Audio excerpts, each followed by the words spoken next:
Susan tricked me into writing. Jamie was practicing his letters at the table in the evening after the dishes were washed. I sat down at my place and watched him. Show Ada why you're left-handed, Susan suggested. Jamie grinned. He moved his pencil from his left hand to his right. Immediately, the pencil started to skitter across the page. His letters went from small and neat to large and shaky. You're fooling, I said, laughing at his grin. I'm not, he said. I can't do it in this hand. You try, Susan suggested. Try your left hand first. She took a fresh piece of paper and wrote a few letters on it. Copy that. I tried, but it was impossible. Even when I used my right hand to hold the page steady, my left hand couldn't control the pencil at all. You're definitely right-handed, Susan said. Move the pencil over, and you'll see. With my right hand, it was easy. I copied Susan's letters, and they looked almost as good as her own. Well done, Susan said. You've just written your name. That's my name? Jamie looked over my shoulder. Ada, he said, nodding. Susan took the pencil back. And this is Jamie, she said. And here's Susan. Then she gave Jamie the pencil. Keep on with your work, she said. Ada, would you put on some more coal? I put the coal on, but first, when Susan wasn't looking, I slid the paper into my pocket.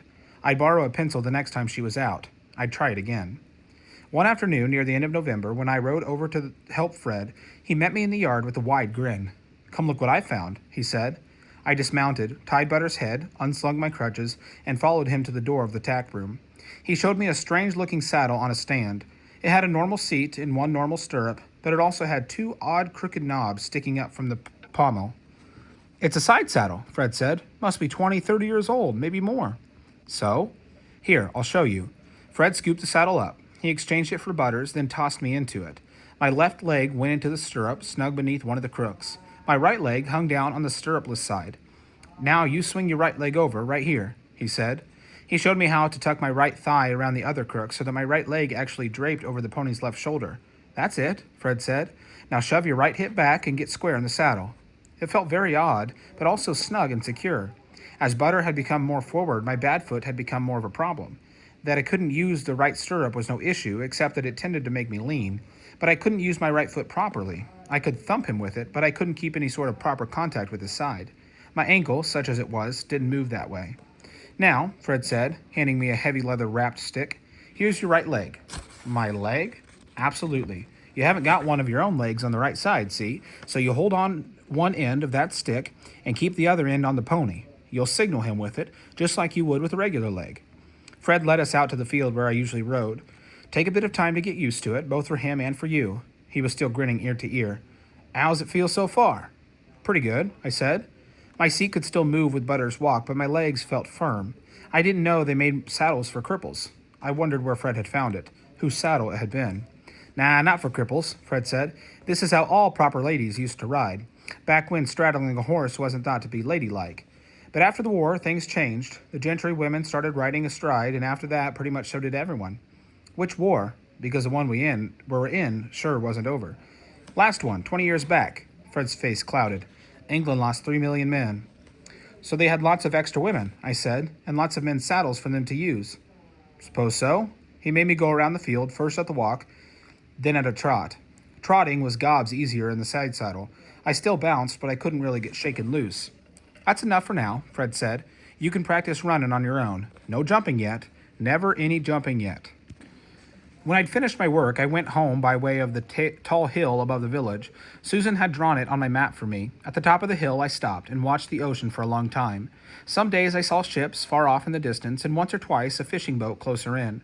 Today there was nothing but glimmering sunlight, birds circling, tiny white waves crashing against the shore. Susan said there was sand at the water's edge, and when there wasn't a war, it was a lovely place to walk and look at the ocean. Just now the beach was fenced with barbed wire and planted with mines, which were bombs in the ground, in case of invasion. We'd walk on the beach when the war was over, Susan said. Susan didn't think I should accept the side saddle. She thought it was too valuable of a gift. She marched it and me over to Lady Thornton in the WVS office. That old thing? Lady Thornton said. It must have been my aunt's. Mother never rode. Of course Ada may have it, or Grimes wouldn't have given it to her. Margaret doesn't want it, and neither do I.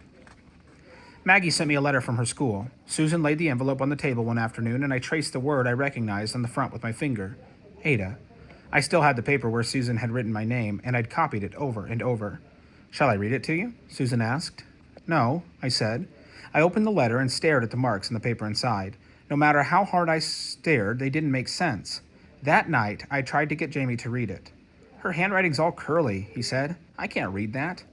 Still, I didn't want Susan to help me. In the end, I brought it to Fred. He chewed his pipe and said Maggie wanted us to ride together when she came home for Christmas holidays. I won't be here for Christmas, I said. The war will be over by then. Fred shook his head. I wouldn't think so, he said. That's barely a month away. Doesn't seem to me that the war's properly started yet. Ma'am will send for us, I said. All the other evacuees are leaving. Fred scratched behind his ear. Well, we'll hope not, won't we? Don't know what I'd do without you, I don't. He grinned at me, and to my surprise, I grinned in return. I knew I couldn't really stay. The good things here, not being shut up in one room for starters, and then butter in my crutches and being warm even when it was cold outside. Clean clothes, nightly baths, 3 meals a day, that cup of Bovril before bedtime, the ocean seen from the top of the hill, all of these things, they were just temporary, just until Ma'am came for us. I didn't dare get too used to them. I tried to think of good things about home. I remembered Man bringing home fish and chips on Friday nights, crisp and hot and wrapped in newspaper. I remembered that sometimes Ma'am sang and laughed and once even danced Jamie around the table. I remembered how, when Jamie was little, he spent his days inside with me. I remembered the crack on the ceiling that looked like a man in a pointed hat. And even if it felt like Ma'am hated me, she had to love me, didn't she? She had to love me because she was my Ma'am. And Susan was just somebody who got stuck taking care of me and Jamie because of the war. She still said so sometimes. I didn't ask for evacuees, she said, when Bravo puked mouse guts on the living room rug. When Bovril puked mouse guts on the living room rug. I don't need this, she said, shaking her head, when Jamie came home with his sweater ripped, smeared in dirt from head to toe. I never wanted children, she said, when Butter shied at a pheasant and dumped me in the road and ran home with my crutches tied to his saddle. Susan came out to find me, muttering, crutches in hand, and when she saw me, she scowled and said it was a mercy I wasn't killed. I never wanted children. I never wanted you, I said. I can't imagine why not, she said, snorting. I'm so loving and kind. The wind had come up sharp, and it was nearly full dark. I was shivering. When we got home, Susan draped a blanket around my shoulders. Make us some tea, she said. I'll put up the wretched pony. She squared at her shoulders and stalked into the night, and I watched her go, and wanted Ma'am. I wanted Ma'am to be like Susan. I didn't really trust Susan not to be like Ma'am.